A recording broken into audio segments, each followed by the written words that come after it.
po si Brother Jasper.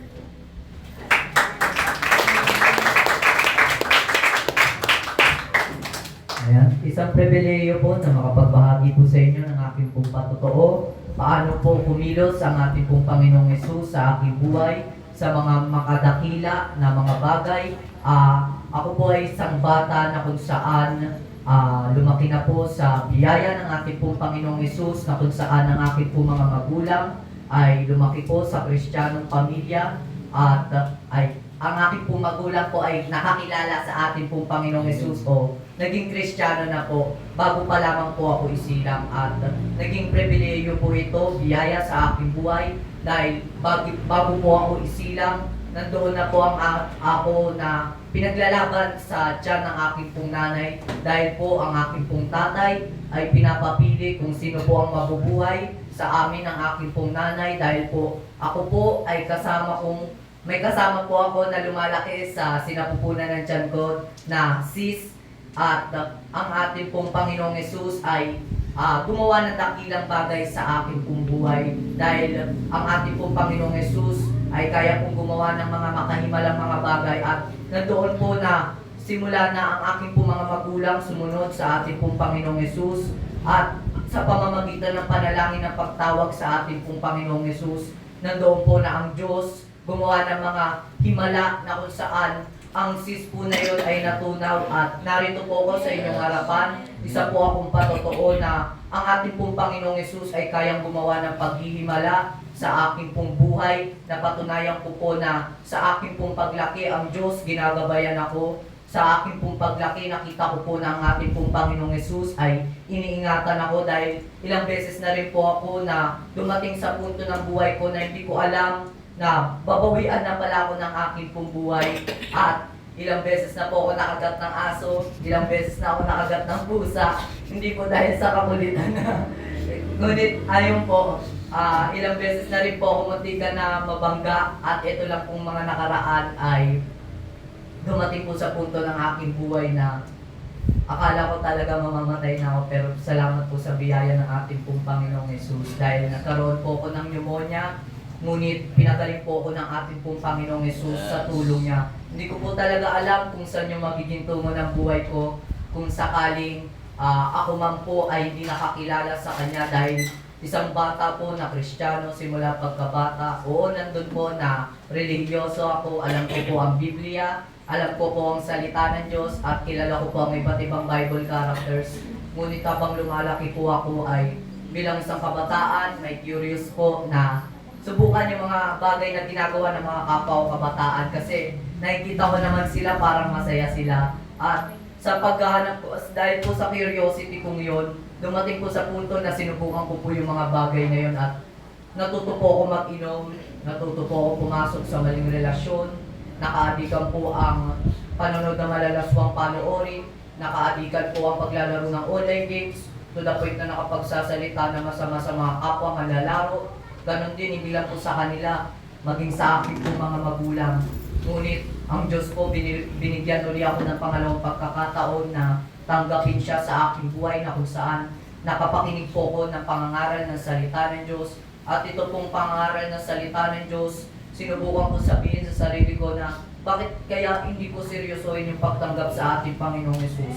Sino kaya ang Panginoong Hesus na yan, at ano kaya ang kaya niyang gawin sa buhay ng tao? At sa pangalawang pagkakataon po na yun, na kung saan ang ating pong Panginoong Hesus ay gumawa na ng paghihimala sa aking pong buhay, gumawa pa po siya ng paghihimala sa buhay ko, na kung saan nakaranas po ko ng kagalakan sa buhay paglilingkod sa ating pong Panginoong Hesus. Kapayapaan po kapag dumarating yung punto sa buhay ko na naharap po ko sa bawat mga problema o suliranin. Higit sa lahat, binago po ako ng ating pong Panginoong Hesus patungo sa mga kasalanan na nabanggit ko po sa inyo kanina. Kaya marahil hindi po isang pagkakataon na ito, ang pagkakataon pong ito ay isa pong opportunity na makilala po natin ang ating pong Panginoong Hesus. Ano pa po ba ang kaya niyang gawin sa buhay ng tao? Hindi po ito na kung saan na-invite lang tayo, parang mukhang masaya naman dito sa church na ito. Ngunit Ang pagkakataon po ito po ang pribilehiyo na tanggapin po natin ang ating pong Panginoong Hesus at makita pa ano yung mga kaya niyang gawin sa buhay ng tao, gaya ng paghihimala, pagbabago ng buhay, pag-ibig na nanggagaling sa Diyos, at kagalakan na hindi maipaliwanag sa ating pong mga puso. Amen. At sa ating pong sa aking pong pagtatapos ay nais ko pong ibalik ang papuri sa ating pong Panginoon. Amen. Mabilis naman po yung mga ganitong patotoo na mapakinggan natin. No? Meron po ako napanood na kung saan sabi doon, 5 minuto ang isang tao kaya niya mabuhay ng walang pagkain. 5 minuto ang isang tao kaya niya mabuhay ng walang tubig. 5 minuto ang isang tao kaya niya mabuhay ng walang tulog. Pero 5 minuto ang isang tao hindi niya kaya mabuhay ng walang pag-asa.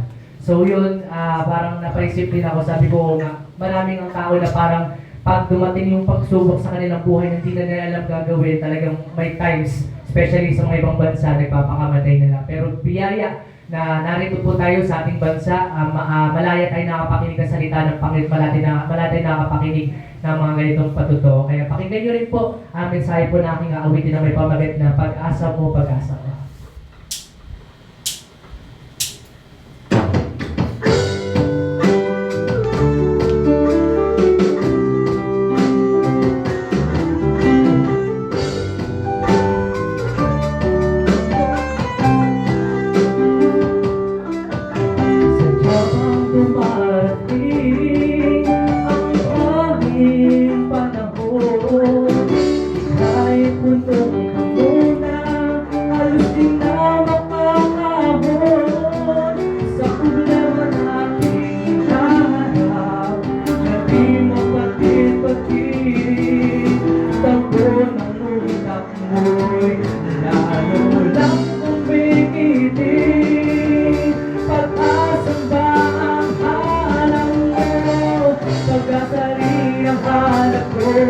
May pag-asa pa kaya makikita sa ating munting mundo.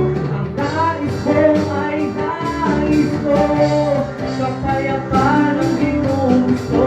Meron pa kaya ito natitira sa isip ng tao.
Meron pa kaya ito natitira sa isip ng tao.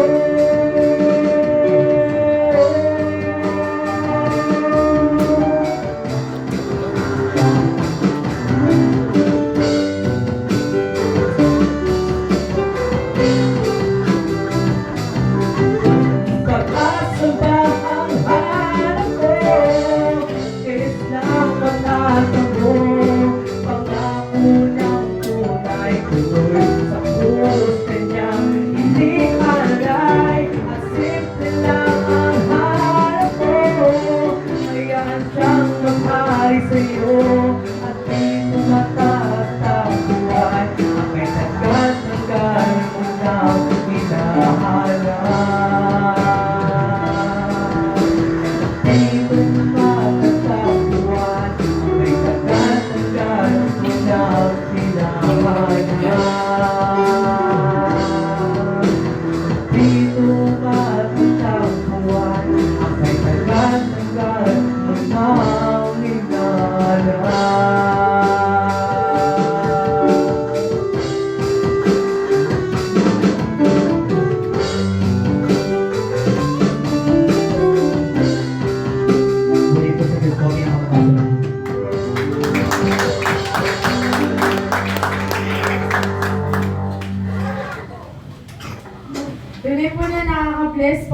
napakinggan nating himala at paano kumilos ang Diyos sa buhay ni Brother Jasper na katulad nga po ng pakinggan nating testimony. At tunay pong may pag-asa sa ating Panginoong Jesus dahil ang Panginoong Jesus na po mismo ang nagsakripisyo ng kanyang buhay dahil po sa sinacrifice niya at pagkapako niya sa krus. Nandoon na nagkaroon po tayo ng pag-asa upang magkaroon ng buhay na walang hanggan. Nandoon po nagkaroon tayo ng pag-asa para po maranasan natin ang tunay na kaligtasan at yung himala na kayang gawin ng Panginoon dito sa lupa at maging sa kabilang buhay. Dahil tila imposible nga naman na magkaroon ng buhay na walang hanggan, ngunit dahil sa biyaya, habag at kapangyarihan ng ating Panginoon ay binibigay po ito sa atin. Kaya pakinggan niyo po muli ang mensahe ng aming awitin na may pamagat na doon sa krus. Sa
pinakamahalagang ano tawag po doon? Pinakamahalagang parte po ng ating gawain ngayong gabi. At sino po excited na po kung ano po yun?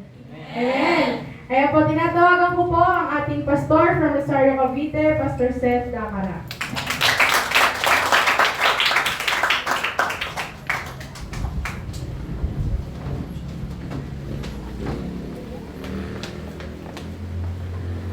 Magandang gabi po. Low sound. Yun. Magandang gabi po sa bawat isa at kagalakan na maging kabahagi dito. Sa mga first timer namin dito sa church, maging sa mga nanonood sa online, gusto kong sabihin sa inyo na ang mensahe ng huling awitin bago po itong pangangaral na ito na pinamagatang doon sa cross. Ang sabi doon yan ay dahil sa iyo kaibigan. Kaya ngayong gabi, nais kong mangaral sa isang talatang sinabi ng Panginoong Hesus kung paano siya nananawagan. At hanggang ngayon, ganito pa rin ang Panginoon. Ganito ang Diyos na nananawagan. Sa mga narito po sa church, di ko alam ang inyong kalagayan, di ko alam ang inyong mga sitwasyon, di ko alam ang inyong mga problema, pero hindi aksidente ang pagkakataong ito maging sa mga nasa live stream na inyong matunghayan at mapakinggan ang simpleng concept na ito, pangangaral ng salita ng Diyos. Mananalangin din tayo sa mga may karamdaman kung mayroon po, sa online man yan o maging dito o kung mayroon man kayong mga problema. Ngunit, bago yan, basahin ko muna ang isang talata na hanggang ngayon hindi kumukupas na talata kung paano ang Panginoon minsan nanawagan sa mundo.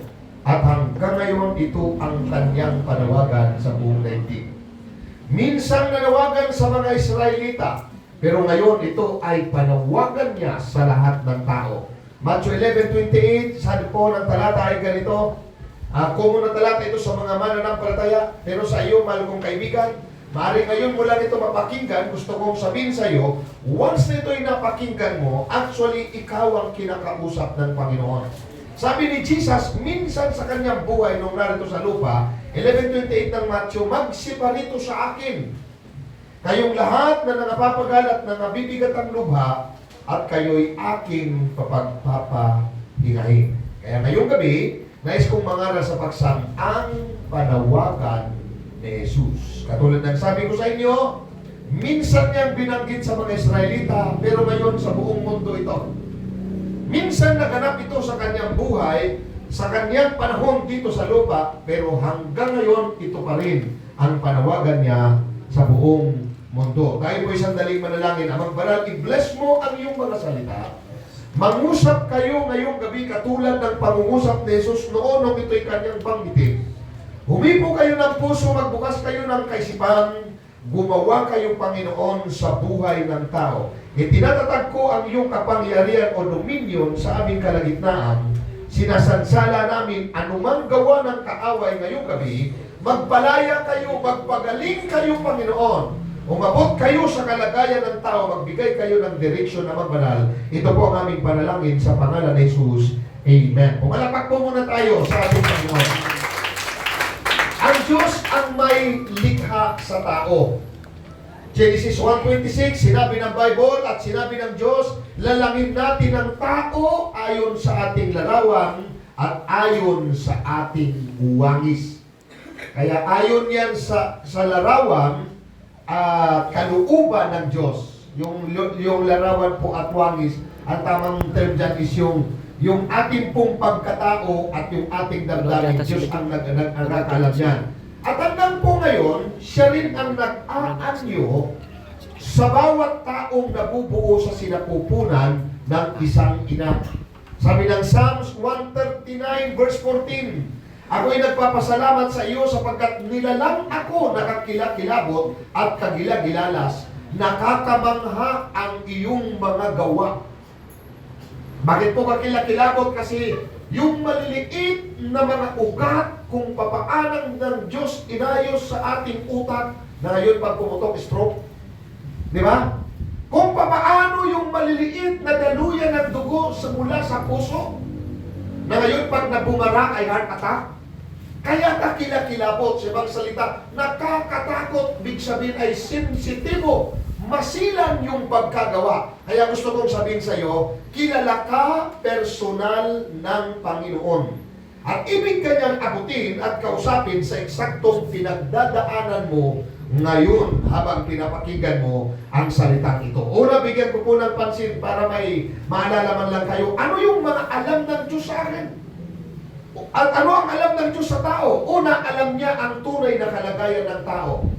Bawat bahagi ng iyong buhay, ang mga nakaraan na minuto at segundo, ang nakalipas na mga alalahanin at mga problema, ang mga kabigatan o maging sakit ng kalooban, actually pati ang mga susunod na mga oras sa iyong buhay, alam yan ng ating Panginoon. Maging yung mga negatibo at pangit na kalagayan, mas concerned doon ng Panginoon na gusto niya itong pihitin sa positibong bagay. Isaiah 53:6, sabi ng Bible, tayong lahat na gaya ng tupa ay ligaw. Alam po ng Diyos yan, maraming tao, ligaw sila. Tayo ay tumungo bawat isa sa kanyang sariling daan, ipinasan sa kanya ng Panginoon ang kasamaan nating lahat. Bago ko po banggitin yung saan itong pagkaligaw, anong itong pagtungo sa kanya-kanyang sariling daan, at bigyan ko na pansin mo na yung ipinasan. Ano man yun? Yung mga pagkaligaw natin, ano man yung kawalan ng direksyon, ano man yung negatibong mga nangyayari, actually, dinala na yan ng Panginoon. Kaya magkakaroon ka ng direksyon, kaya mong lumaya doon sa mga problema o kabigatan, payagan mo lang si Jesus na nagpasan na ito. Noon pa. At sabi nga nung awitin, doon sa cross, doon niya yung tinapos. Kaya lang katulad ng pag-claim ng isang benefit, oo, ikaw ay beneficiary ng iyong lolo na veterano. Pero hanggat hindi mo pinaprocess ang papel at tinatanggap mo yung mismong ibinibigay ng gobyerno, kahit totoo yun, hindi mo yun mapapakinabangan. Kaya ngayon, mahalaga na maunawaan natin, ligaw ang maraming tao. Pera, trabaho, kasiyahan, yung kanyang ginagawa. Akala niya ganun lang ang buhay. Pero pagkatapos ng araw, paglipas ng isang linggo, isang buwan, pagkatapos niyang makuha ang mga tagumpay, tingnan ninyo, kulang pa rin ang nararamdaman ng tao. Unsatisfied, discontentment ang nararamdaman ng tao. Hindi yun ang designyo ng Diyos. Dahil sa talata na ating binasa, ang sabi ng Bible o yung isang kinote ko, nilikha niya tayo ayon sa larawan at wangis. Yung pagkatao niya natin ay dapat maayos. Pero dahil po ito sa pagkaligaw ng tao, ang eksaktong pinagdadaanan mo ay hindi rin lingid sa Diyos. Yung 11:28 mismo ang Panginoong Hesus bilang anak ng Diyos na nagkatawang tao, nagpa-function pa rin yung kanyang ilang kakayanan, yung all-knowing, yung isang attribute o yung tatlong attribute, all-knowing, yung nakakalam ng lahat ng bagay, magapangyarihan sa lahat, maliban sa lahat ng dako, physical niya wala, pero may mga pagkakataon, alam niya kung ano ang nangyayari sa isang lugar. Kaya ang eksakto mong pinagdadaanan, maging ngayon, ay hindi yan lingid sa kanya. Kaya ang kanyang panawagan, magsiparito sa akin kayong lahat na nangapapagal at nabibigat ang lubha at kayo'y aking papagpapahinay. Ano ba pong kabigatan yan? Alam nyo, malimit kong sinasabi yan, lalo yung mga taong mayroong tinatawag na suicidal tendency, na ang tamang term po dyan ay suicidal spirit. Gusto kong sabihin sa iyo, alam ng Diyos ang kabigatan mo na nagtutulak sa iyo upang kitlinan yung buhay. At itong dahilan, kaya may pangangaral ng salita ng Diyos, gusto kanyang tulungan, gusto kanyang abutin, gusto niyang iparanas, gusto niyang patunayan na mayroon siyang kayang gawin. Siya ang pinakang pag-asa mo lang sa iyong buhay. At gusto kong sabihin sa inyo na maging ang mga pag-iisip po na sa puso natin ay batid yan ng ating Panginoon. Hebrew chapter 4 verse 12, ang sabi ng Bible, sapagkat ang salita ng Diyos ay buhay at mabisa, matalas kaysa limbang tabak na may dalawang talim, bumabaon hanggang sa paghihiwalay ng kaluluwa at espiritu, ng mga kasukasot ng utak, at madaling kumilala na mga pag-iisip at mga haka ng puso. Kaya sa maraming pagkakataon ang pangangaral ng salita ng Diyos katulad lang nito, bakit tumutugma? Bakit alam ng mga ngaral na yan? Bakit alam ng pastor yung buhay ko? Marami na pa akong napakinggan ganong testimony nung kumilala sa Panginoon. Hindi namin alam yan. Pero alam kasi ng Diyos yan. At ang salita ng Diyos nire-reveal ngayon na alam ng Diyos ang nasa isip at nasa puso mo. Marahil sabi mo, mapanood na nga lang ang live stream na ito na sinasabi nila, ang kulit naman, ibinasa pa sa akin. Pero pagkatapos nito, kung wala din lang naman, mas mabuti pa yan, tapusin ang buhay na ito.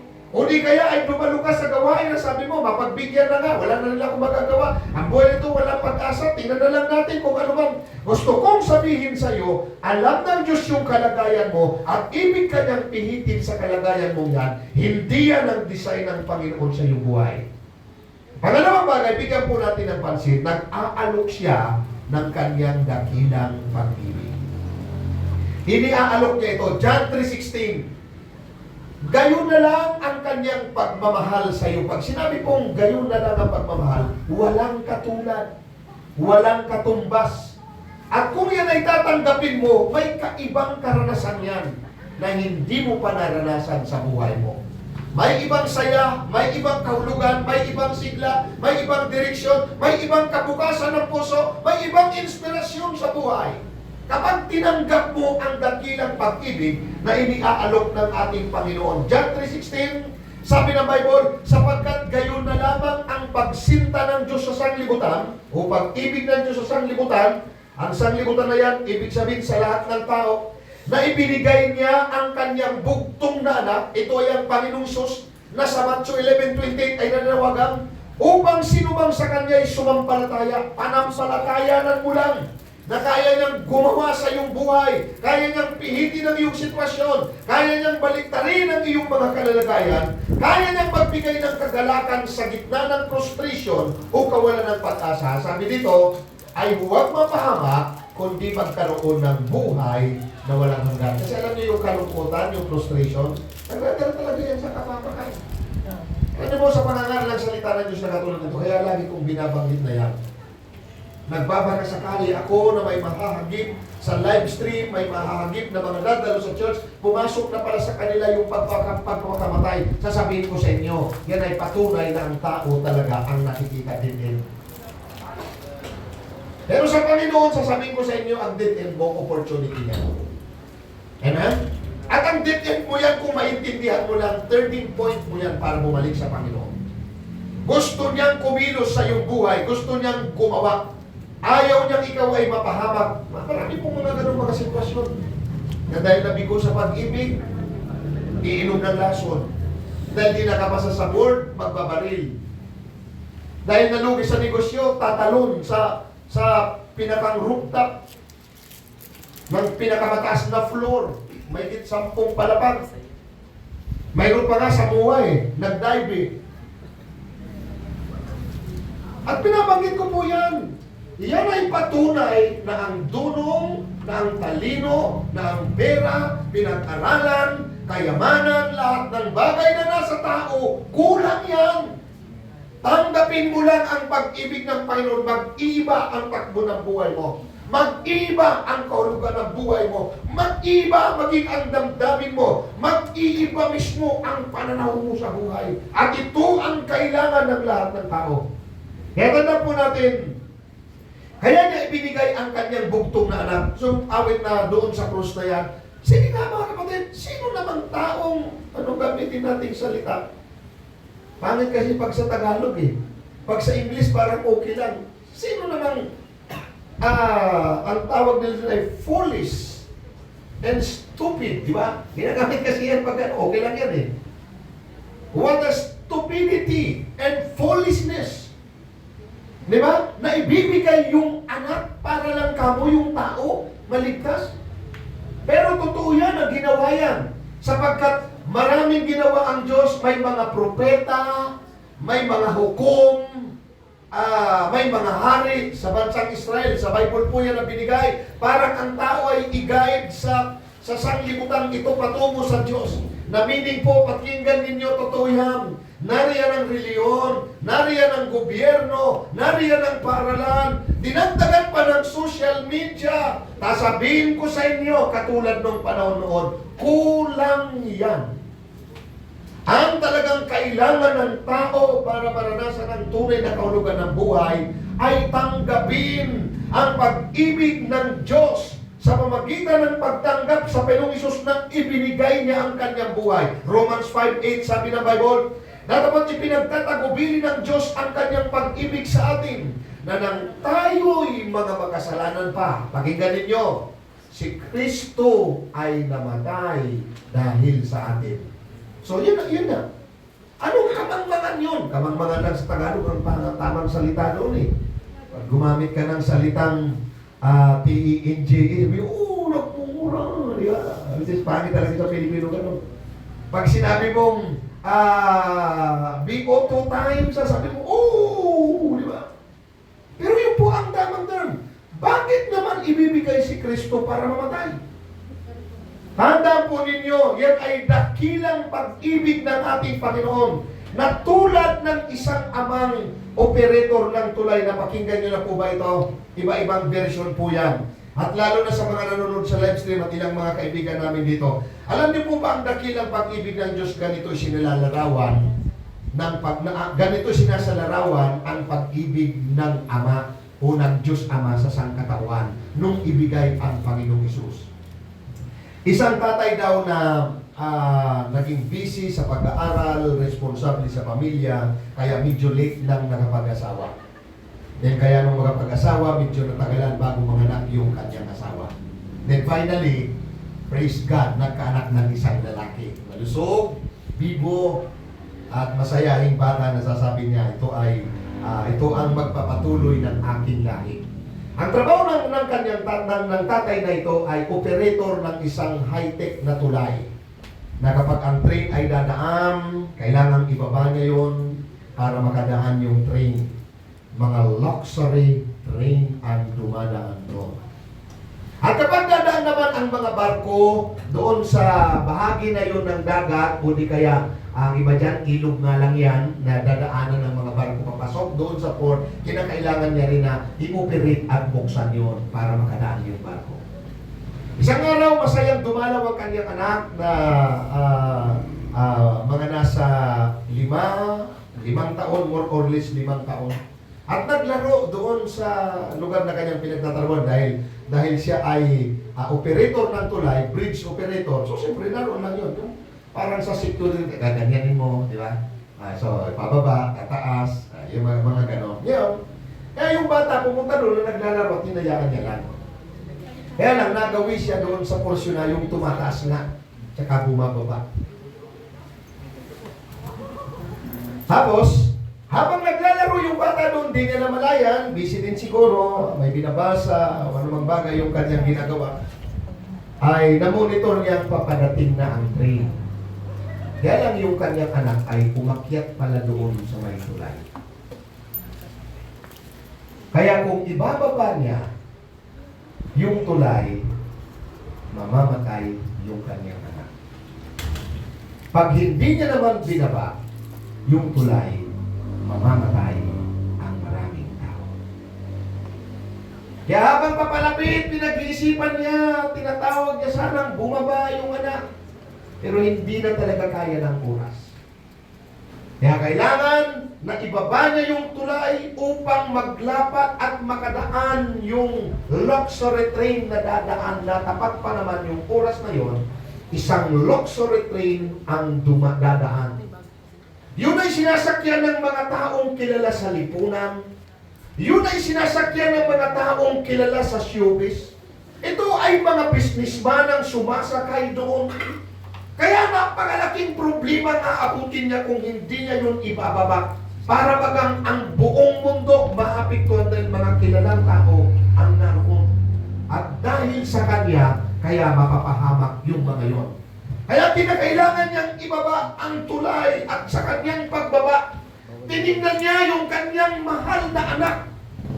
At nariricall niya pa na natagalan siyang mag-asawa at medyo natagalan siya na nagkaanak. Pero ngayon, bakit ganito ang mangyayari sa kanyang anak? Habang yung mga sakay naman ng train na yon ay masaya sila na naroon sa mga VIP lodge na VIP na room at naroon naman yung iba masaya sila na nag-iinuman, nagkakainan, yung iba ay ibang partner yung kanilang kasama, excited na silang makarating doon sa destinasyon nila dahil kung saan man sila pupunta o mamamasyal. Samantalang yung isang tatay na yun, habang ganun ang kanyang kalagayan, kitang-kita niya kung papaano napitpit ng tulay yung kanyang anak at tumana yung dugo at namatay. Na nakatawid yung pray. Ganito po mga kapatid, tingnan nyo. Maraming mga tao na ngayon, ini-enjoy yung kanilang kasalanan. Ano ngayon?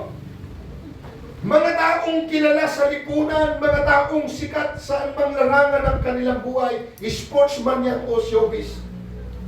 Hindi yung pinayagan ng Diyos na patayin lahat. Dahil kung mamamatayan, magulo din ang mundo, chaos. Tama? Kaya tandaan ninyo, 5 taon na ang nakakaraan, ibinigay niya ang kanyang bugtong na anak na si Jesus. Maging mga tao din naman, may mga karaniwang tao din naman na katulad natin, paroon pa rito, umaga papasok, sa gabi ay hapon ay babalik. Yun ang mga sakay doon, ang mga itinataguyod lang yung buhay, pero di nila alam sana kung anong mangyayari. Katandaan ninyo, ganito ang kalagayan ng tao, hindi nila alam kung ano ang magaganap.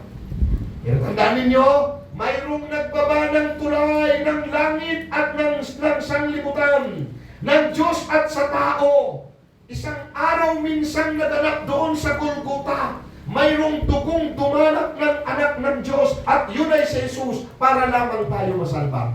Ganon ng Panginoon, gusto tayong tulungan at ialok ang kanyang pag-ibig. Pangatlong bagay, bigyan natin ng pansin.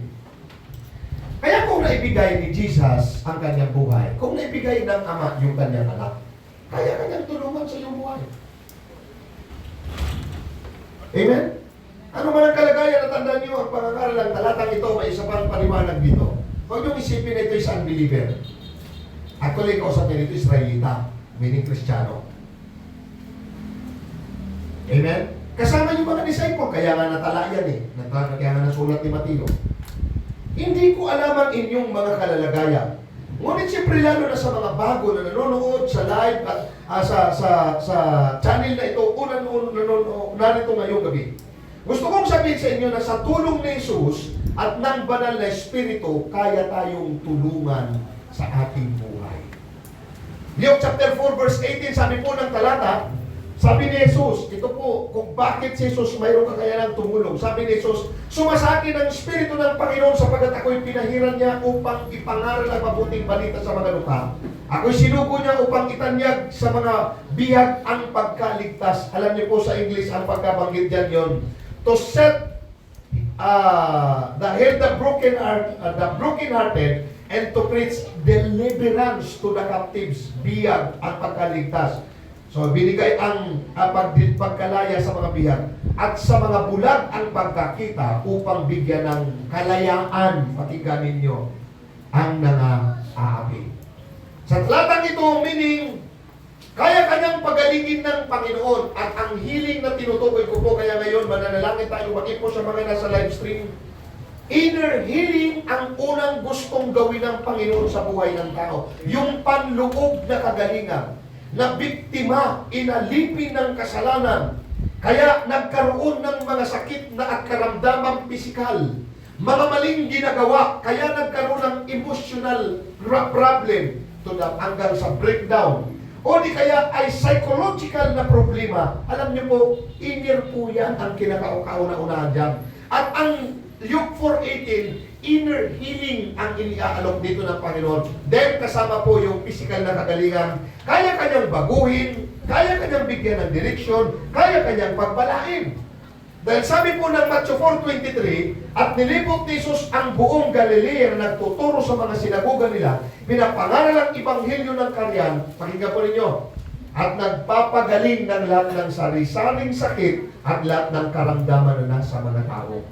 Lahat ng klase ng sakit, kayang pagalingin ng Panginoon. At sinabi niya sa mga disciples sa Matthew 10:18, magpagaling kayo ng mga may sakit.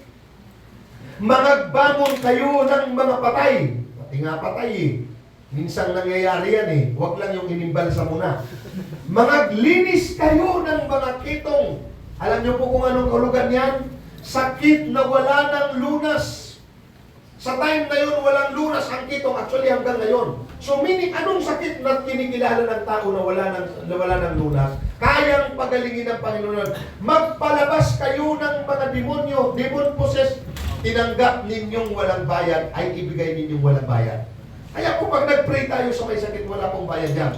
At tandaan po ninyo, hanggang ngayon, kaya itong gawin ng Panginoon sa sino mang gustong payagan siya sa kanyang buhay.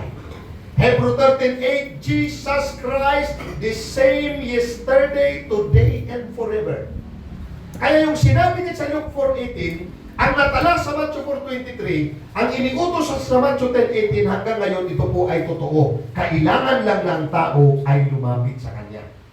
Kaya Matthew 11:28, ang sabi po ng Bible, ulitin ko yung teksto natin, magsiparito sa akin kayong lahat na nangapapagal at nangabibigat ang lupa at kayo'y aking papagpapahingay. Kailangan lang tayo magpasyang lumapit sa ating Panginoon.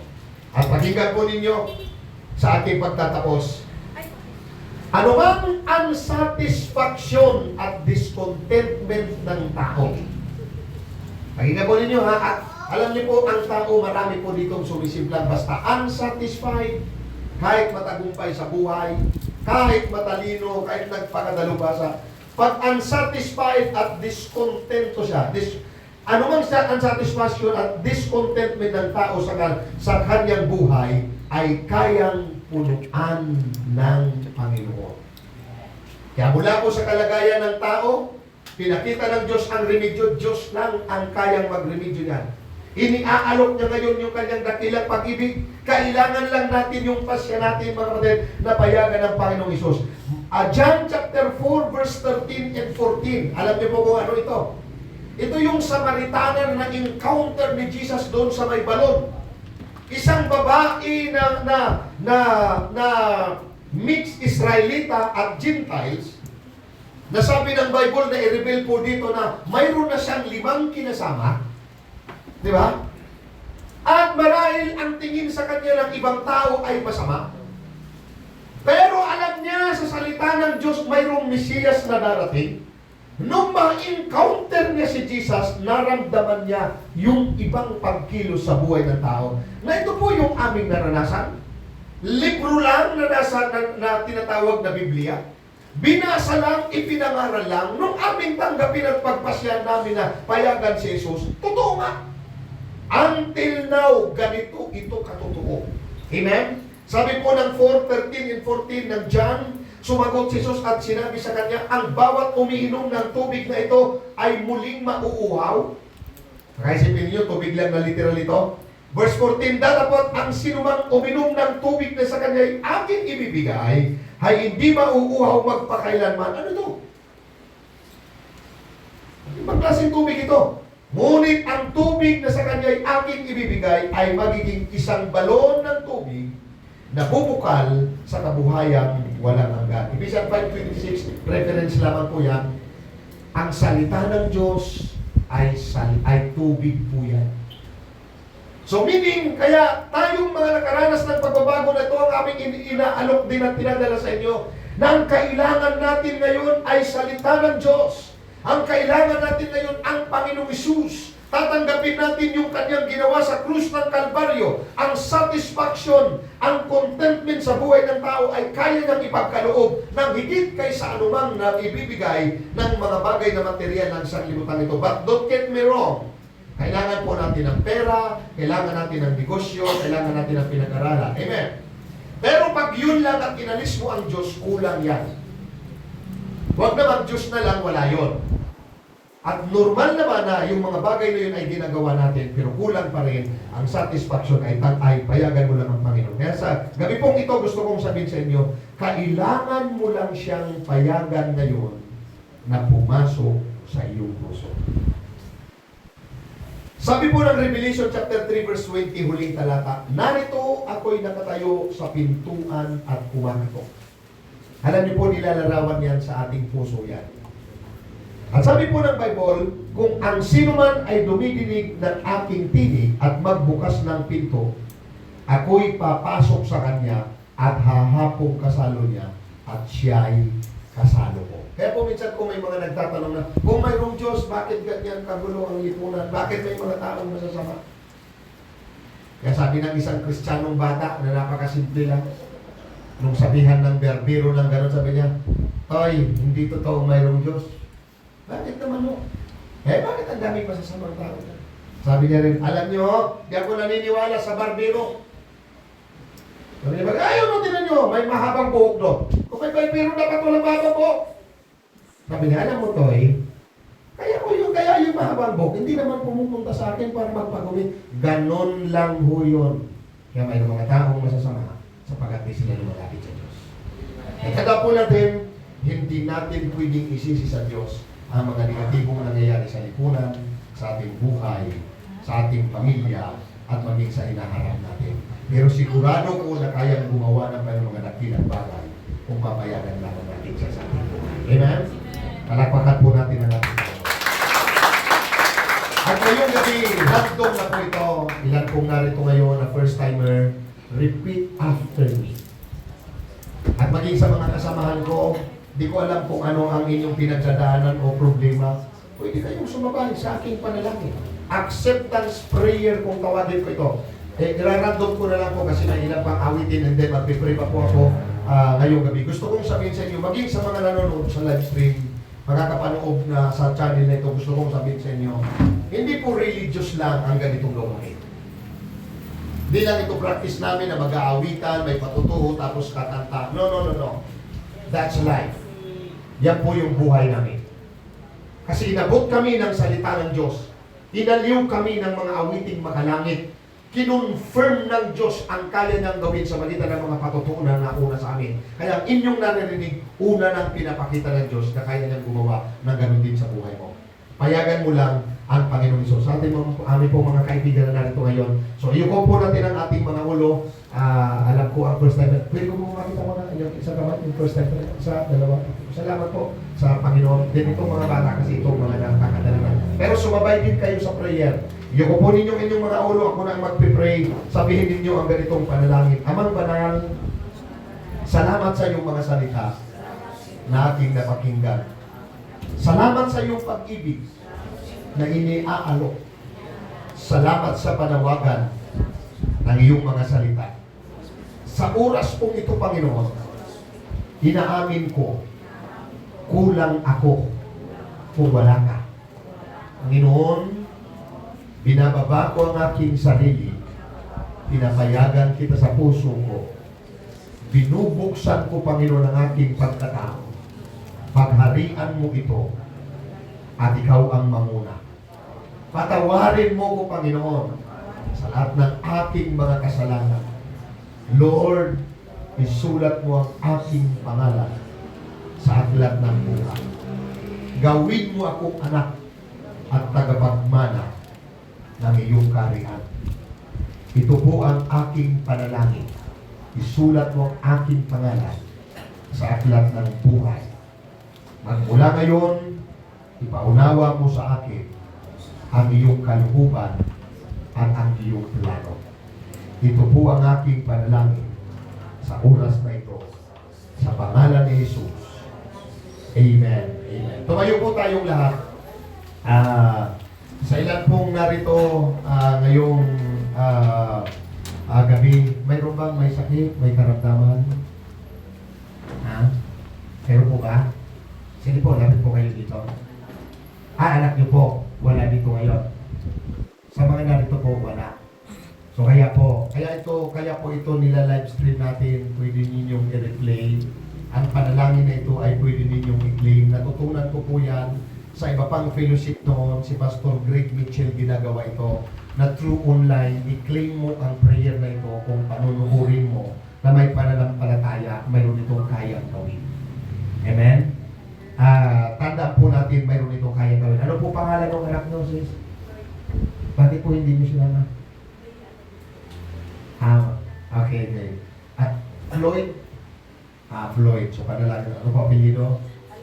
Alonso. Babanggitin po natin yan. Maging sa mga nasa online, baka po mayroong mga may sakit at karamdaman o maging mga problema man.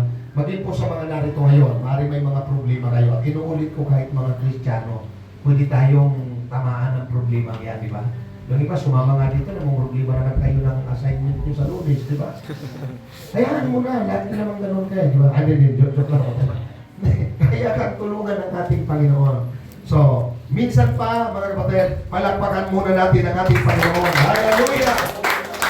Glory, glorify your name. Glory to Jesus. Amang banal, nagpapasalamat kami sa iyong kabutihan. Panginoon, ina-appreciate namin ang iyong ginawa, kinikilala namin ang iyong mga pagkilos sa aming mga buhay. Kaya ngayon, Panginoon, may dinudulog kami, may ilalapit kami sa iyong harapan, dakilang Diyos. Panginoon, si Floyd Alonso, di man namin sila ngayon kasama. Panginoon, binabanggit ko ngayon ang kanyang pangalan. Hindi maikli ang iyong kamay, abutin mo ng iyong mapagpalang kamay, dakilang Diyos ang kanyang physical na katawan. Pagalingin mo, Panginoon, sa kanyang karamdaman at magmula ngayon ipadama mo ang iyong kapangyarihan at ito ang magdala sa kanya upang maglingkod sa iyo, dakilang Diyos. Maging sa mga nasa online, Lord, nanood sila, napakinggan nila ang iyong mga salita. Ano mang sakit at karamdaman mula ulo, Panginoon, hanggang paa. Panginoon, ito mang Panginoon ay sakit ng katawan, dakilang Diyos. O Panginoon, sakit o karamdaman, Panginoon, na kanila, Panginoon, dinadala ng ilang panahon na. Abutin mo ng iyong mapagpalang kamay sa pangalan ni Jesus. Inuutosan ka namin sakit at karamdaman na lumayas ngayon din sa pangalan ni Jesus. Sa mga nanonood sa live stream na nanampalataya, dakilang Diyos, at kiniklim ang panalangin na ito. At ganon din, dakilang Diyos, sa mga may problema, suliranin, sa aming kalagitnaan ngayong gabi. Abutin mo, Panginoon, ang iyong pagpalang kamay. Aliwin mo ng iyong mga salita. Panginoon, kalingain mo ng iyong banal na Espiritu. Lord, sinisilyuhan namin ngayong gabi ang pangangaral ng iyong mga salita ito. Panginoon, huwag matapos sa pangangaral na ito ang iyong pagkilos. After pa ng pangangaral na ito, gumawa kayo at magpakayag sa kanilang mga buhay, O Diyos. Ito ang aming panalangin sa pangalan ni Jesus. Amen. Amen. Palapakan po natin ang ating Panginoon. Pwede na muna po tayong makaupo at ibinabalik ko po sa mga ilang kapatid pa. Kukunin po nila ang inyong pangalan. Usual po namin ginagawa. Kung mayroon po dyan sa loob, baka may sa labas, nakuha ang pangalan o naging kayo dyan, so kunin nila pa rin ang inyong pangalan. God bless po at magpapatuloy po tayo sa ilang mga awitin na mga kapatira. Pagpalay po tayo ng ating Panginoon. Amen. Totoong-totoo po yan, yung mga ganito pong pangangaral. Even kami, every time na napapakinggan na ito, parang nare-refresh po ito namin yung ginawa ng Panginoon sa aming bahay. Kasi kung talagang tutusin, mga kaibigan, especially po sa mga first timer po namin, ay kami po ay mga buhay na talagang parang isipin natin noon, hindi na makikita ngayon yung parang dating magulo, hindi mo ramdam na ito may laki pala to sa broken family, mga ganun po. Kumbaga yung church po mismo nag-cater sa amin, yung Diyos kumilos sa amin. And now kami po ngayon bunga at nagpapatotoo na ang Diyos po ay laging may ginagawa araw-araw sa aming buhay. Kaya ngayon po, ay ganyan naman po ang mensahe ng aming awitin na may papagat na simula ng pagbabago at kung saan may pinapayag ng Diyos na may binago ang Panginoon sa ating buhay.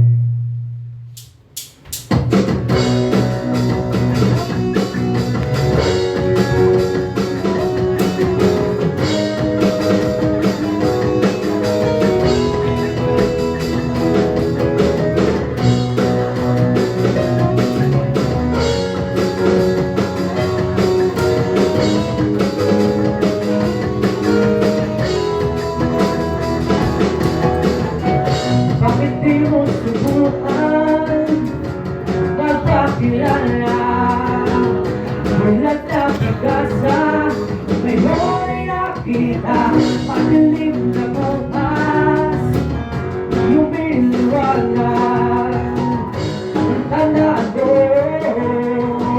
hindi arabihan, galit ay huwag gamitin, lungkot ay huwag isipin, ang sagot ay nasa kalat mo. Simula ng pagbabago, simula ng pagbabago, simula ng pagbabago, ngayon na, ngayon na.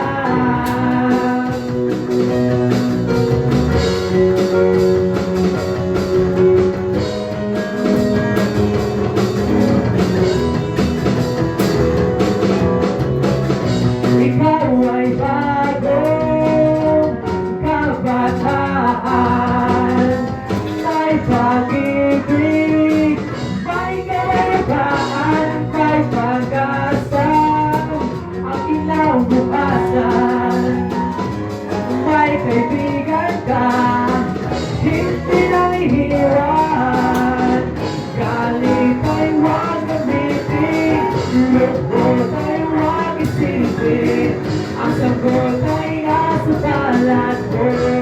Sabay-sabay natin mag-isimula ng pagbabago.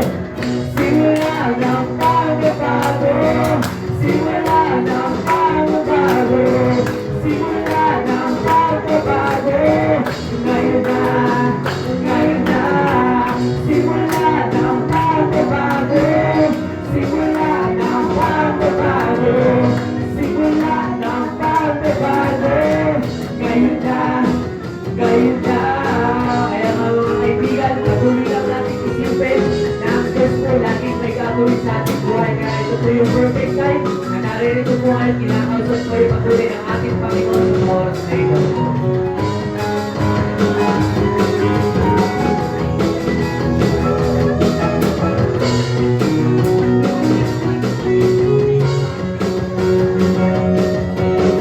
Huwag isipin, ikaw ay lumalayo.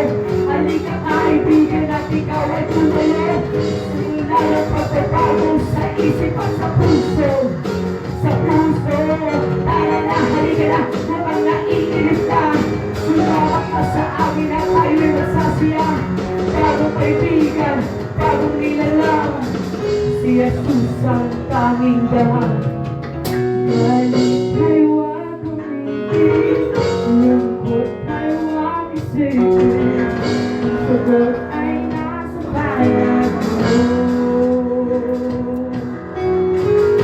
Patuloy ang paglapit, Jesus lang ang umapit sa ang kailangan mo.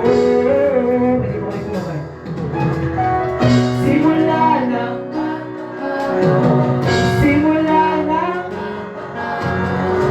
simula ng pagbabago. Ngayon na, ngayon na. Simula ng pagbabago, simula ng pagbabago, simula ng pagbabago. Ngayon na, ngayon na.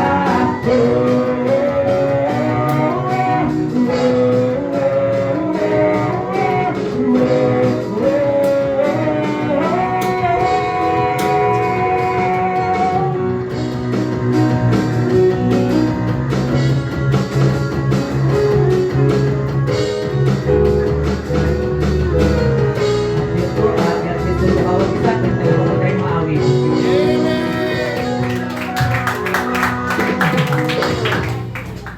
Ayan, isang magandang gabi po muli sa bawat isa. So, gusto ko pong i-congratulate yung mga first timer po natin, no? Kasi, ang Diyos po na nag-alok sa inyo ng kaligtasan ay ang Diyos na nagpapalaya sa kahirapan, nagpapalaya sa kalungkutan, nagpapalaya sa kasalanan, nagpapalaya sa problema. At dahil tinanggap mo ang Panginoon sa iyong buhay, ngayon pa lang i-claim mo na ikaw ay tunay ng malaya. At mga kaibigan at mga kapatid, muli po, inaanyayahan namin kayo. Sumabay po kayo sa awiting ito. Kung medyo hindi pa po kayo familiar, pakinggan niyo po muna. And then, in-encourage ko po yung mga bawat nakakaalam ng kanta na sabayan niyo po kami, okay? Pakinggan niyo po kami sa ng aming awitin na may pamagat na Malaya Na.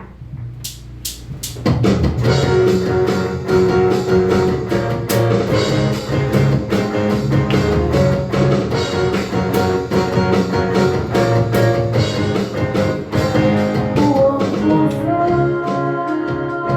walang kalitang buhay nanay. Siyang si Jesus, tagapagligtas ng buong mundo.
para po sa mga schedules and activities, tinatawagan na po namin si Pastor Robert Perez.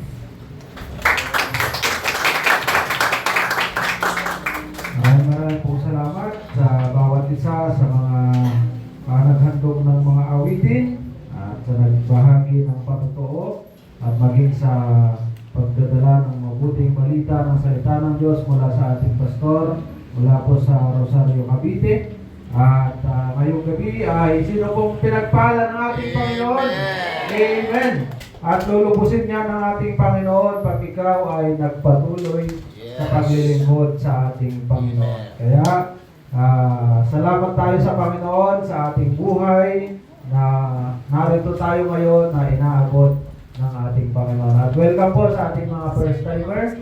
Amen. Welcome po kayo. At nais ko pong ipamalita ang ating pong gawain dito po sa Bagak, Bataan Church. Ang ating pong schedule ng ating activities ay mayroon po tayong Sunday School every Sunday 8:30 po ng umaga at maging ng regular na gawain every 10 a.m. po ng umaga. At meron din po tayo ng Sunday ng gabi, 6 p.m. po ng gabi. Sa mga available po ang time, yan po yung ating schedule ng ating gawain. At kung ikaw ay busy at talagang hindi ka nakalusot sa araw po ng linggo, ay meron po tayo ng Miyerkules po ng gabi, alas 6 po ng gabi. At kaya kung ikaw ay pinagpala, naranasan mo ang pagkilos ng Diyos, bakit pa hindi na ikaw ay magpatuloy sa Amen. Amen.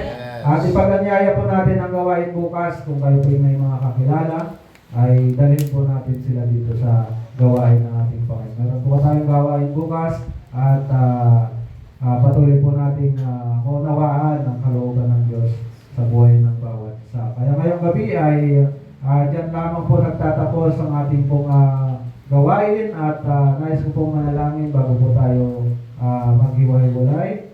Maraming Diyos na buhay, dakila at makapangyarihan sa lahat. Salamat o Diyos sa iyong dakilang ginawa ngayong gabi. Salamat sa mga bago na ito. Ngayon pong idinako dito, hindi ito isang aksidente, kundi Lord, ito'y plinano mo sa kanilang buhay. Magpasimula ka, Panginoon, na kumilos sa kanila sa iyong dakila at makapangyarihan ka para pagpalain niyo pong bawat isa at sa aming pong pag-uwi ay ingatan niyo po makarating sa aming mga tahanan ng ligtas at malayo sa anumang kapahamukan. Salamat o Diyos, sa iyo lamang po namin maingat na binabalik ang lahat ng pinakamataas na papuri at pagdakila. Ito po ang aking panalangin sa pangalan ni Jesus. Amen. God bless po sa bawat isa, maging sa live stream, pagpalain po tayo ng ating Panginoon. At pwede po ba